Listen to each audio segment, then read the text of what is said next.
Hello बच्चों, तो कैसे हैं आप लोग। आई होप आप लोग बहुत ही मस्त होंगे और ज़बरदस्त होंगे।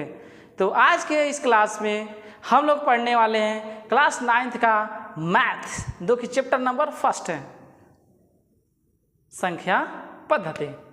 तो बच्चों, जैसा कि आप लोगों का डिमांड था कि सर 9th का भी मैथ और साइंस का वीडियो प्रोवाइड करवाइए, तो हम आ गए हैं आप लोगों के लिए। बच्चों, किसी कारणवश जो है आप लोगों का क्लास स्मार्ट बोर्ड पे ना होकर इस वाइट बोर्ड पे होगा और कंप्लीट होगा। तो आज के क्लास को हम लोग स्टार्ट करते हैं, जो क्लास 9th का फर्स्ट चैप्टर है, संख्या पद्धति। आप लोगों को वीडियो कैसा लगेगा कमेंट में ज़रूर करके बताइएगा। ज़्यादा से ज़्यादा आप लोग शेयर करिएगा, लाइक करिएगा। तो चलिए आज की इस क्लास को, आज के इस सेशन को बहुत ही शानदार तरीके से हम लोग स्टार्ट करने वाले हैं संख्या पद्धति। तो चलिए शुरुआत करते हैं। संख्या पद्धति, बात करते हैं संख्या की। तो संख्या क्या है? एक ऐसा समय था जिस समय संख्या की खोज नहीं हुई थी, लोग संख्या के बारे में नहीं जानते थे। लेकिन जैसे जैसे इंसान की ज़रूरतें पड़ी, उस तरीके से इंसान चीज़ों के बारे में सोचने लगा और खोजने लगा। तो संख्या की खोज किसी एक व्यक्ति ने नहीं, बल्कि एक व्यक्तियों का समूह, एक सभ्यता ने की। एक ऐसी सभ्यता जिसमें लोग काउंटिंग यानी कि गिनती फिंगर से करते थे, दीवारों पे लकीरें खींच कर करते थे। उस समय संख्या की खोज हुई थी। बात करते हैं अब संख्या की। संख्या क्या है? तो हम कहेंगे संख्या क्या है? यह एक समूह है। क्या है? एक समूह है। कैसे और किस टाइप का समूह है? तो हम कहेंगे यह जो संख्या होती हैं, यह अंकों का समूह होता है। अंकों का समूह होता है। जो संख्या होता है, ये क्या होता है? तो हम कहेंगे यह सर अंकों का समूह होता है। अंक कौन से होते हैं? बात करते हैं अंक की। तो अंक क्या होता है? हम कहेंगे 1 से लेकर 9 तक की जो गिनती होती है, 1 से लेकर 9 तक की जो गिनती होती है, उसे हम क्या कहते हैं? तो उसे हम लोग अंक कहते हैं। उसे क्या कहते हैं? तो हम कहेंगे अंक कहते हैं। आई होप आपको ये सारी चीज़ें क्लियर हो गई होंगी कि संख्या होता क्या है।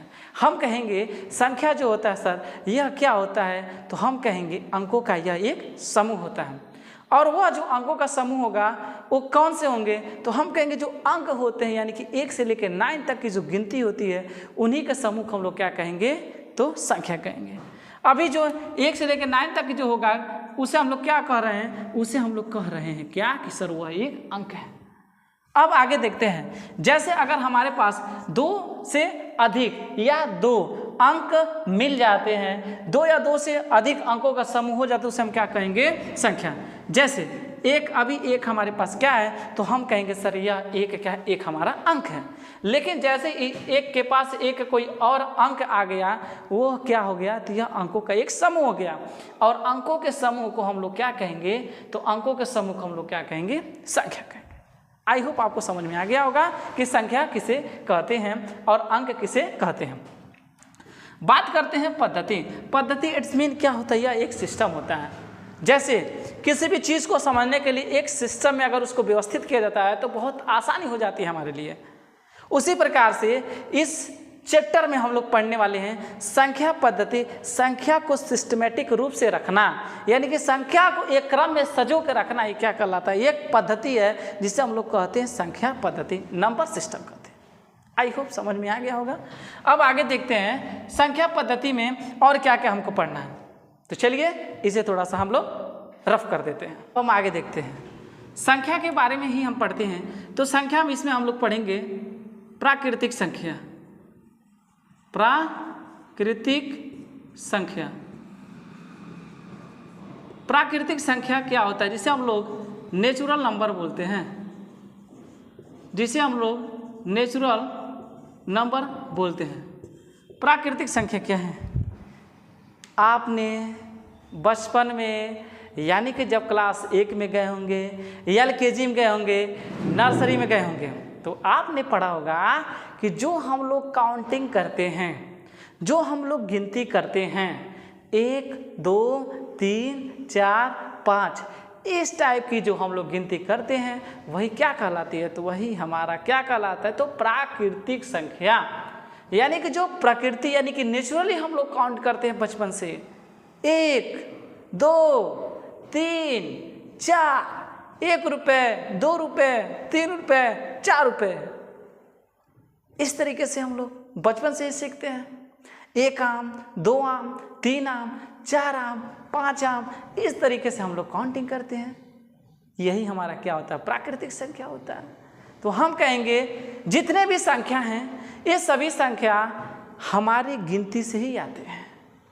कहाँ से आते हैं? तो गिनती से ही आते हैं। तो प्राकृतिक संख्या भी गिनती से आएगा, सम संख्या भी गिनती से आएगा, विषम संख्या भी गिनती से आएगा, जितने भी संख्या है सब गिनती से ही आएगा। समझ में आ गया? चला जाए आगे। तो जो सम संख्या होगा यानी कि सम संख्या होगा, विषम संख्या, पूर्ण संख्या, सब के सब संख्या गिनती से ही आएगा। अब यहाँ पर हम देखते हैं प्राकृतिक संख्या। तो जो प्राकृतिक संख्या होता है वह संख्या जिसे हम 1 से स्टार्ट करते हैं लिखना, 1 2 3 4 5 dot dot dot dot dot dot, यानी कि प्राकृतिक संख्या एक ऐसी संख्या होती है जिसका कोई भी अंत नहीं है, यानी कि वो अनंत तक चले जाएंगे, अनंत तक चली जाएंगी, उसे हम लोग बोलते हैं प्राकृतिक संख्या।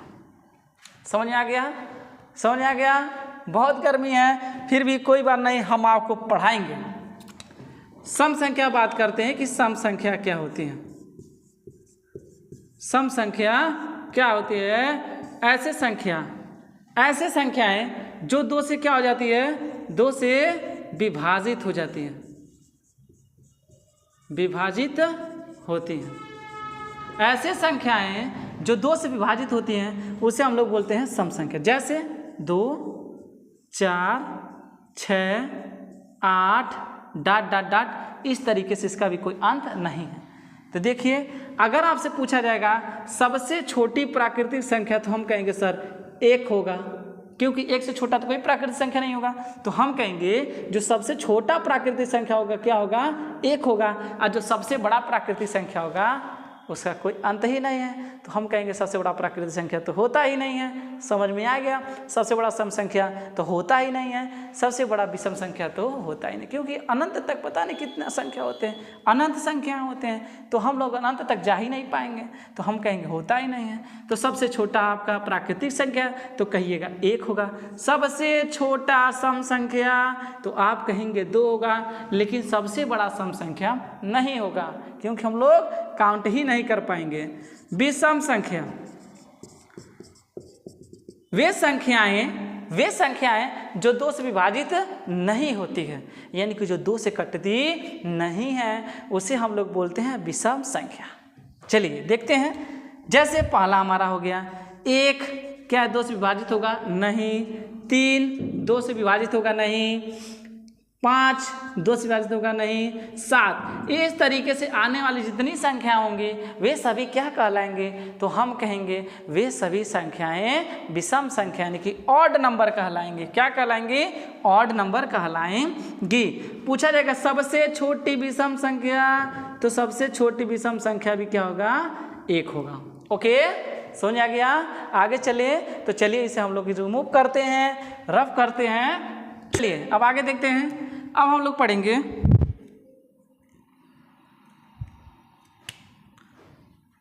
पूर्ण संख्या।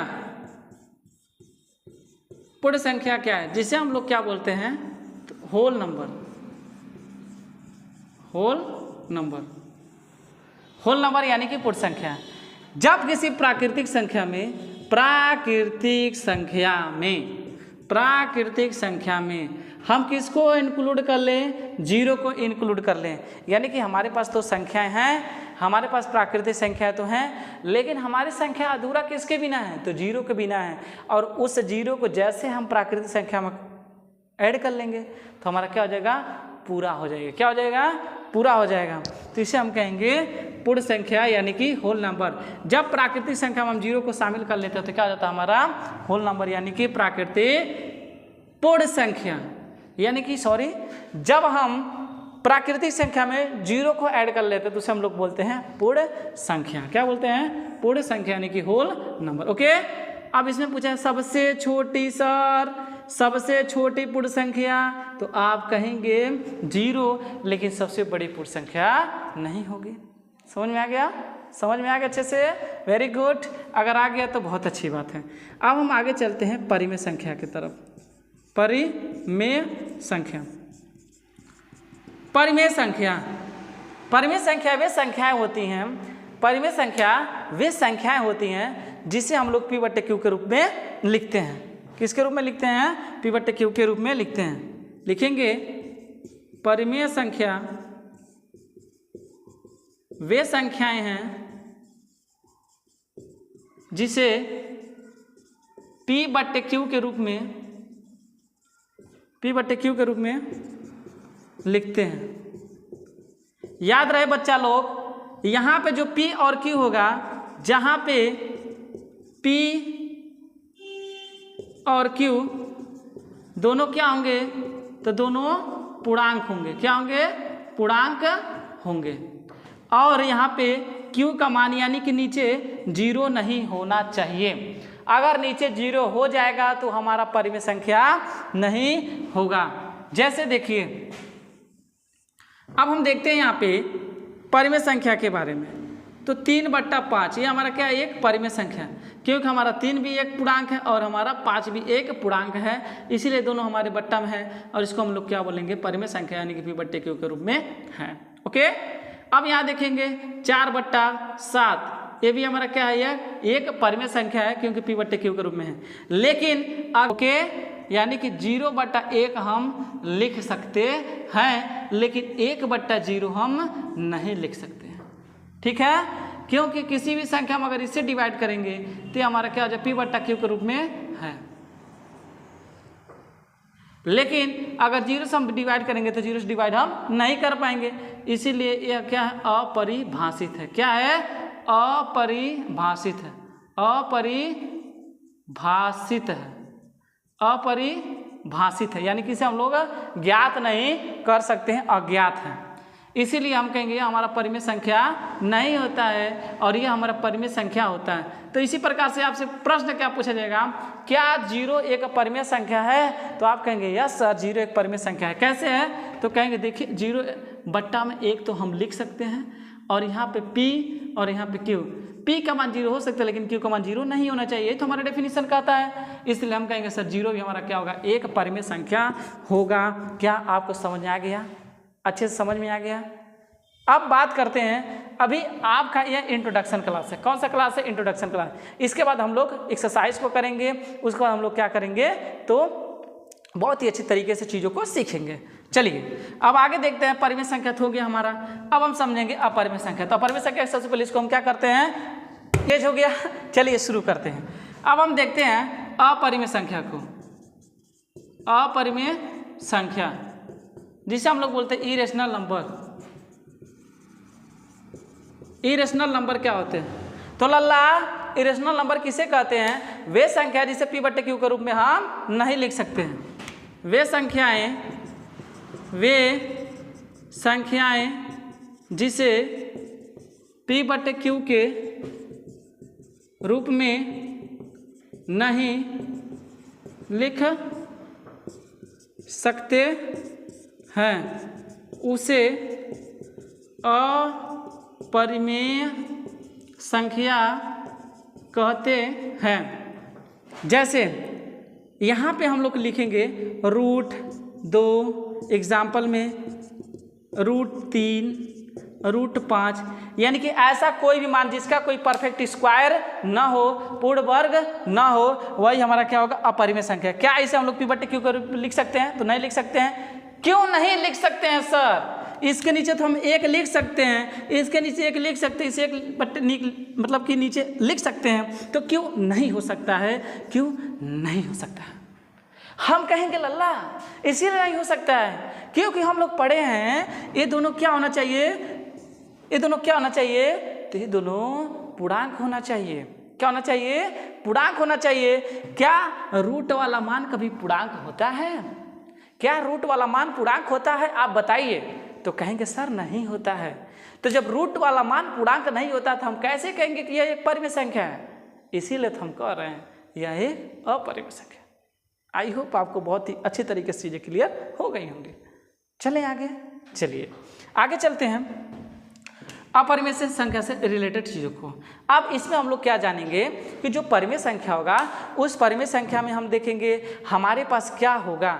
तो हम कहेंगे 2 संख्याएं होंगी, जैसे एक होगा 2/3 होगा और दूसरा हमारा 4/5 होगा। इन दोनों के बीच हमको 3 परिमेय संख्या निकालने के देगा, 4 परिमेय संख्या, 5 परिमेय संख्या, इस तरीके से संख्या वो तो हम परिमेय संख्या के अंतर्गत निकालेंगे। लेकिन अपरिमेय संख्या जो होगा उसमें देगा √2 को संख्या रेखा पर प्रदर्शित कीजिए, √3 को संख्या रेखा पर प्रदर्शित कीजिए, √5 को संख्या रेखा पर प्रदर्शित कीजिए।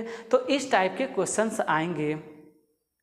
उसके बाद हम लोग दशमलव प्रसार पढ़ेंगे, शांत दशमलव प्रसार पढ़ेंगे, अशांत दशमलव प्रसार पढ़ेंगे, कुछ फार्मूलाज को हम लोग देखेंगे। बहुत ही शानदार आपको पढ़ाने वाले हैं। तो आज के इस इंट्रोडक्शन क्लास को यहीं पर हम लोग समाप्त करते हैं। बच्चों आप अपना प्यार दीजिए, कमेंट कीजिए ताकि हम अच्छे से आप लोग के लिए मेहनत कर सकें। तो आज के लिए इतना ही। जय हिंद, जय भारत बच्चों।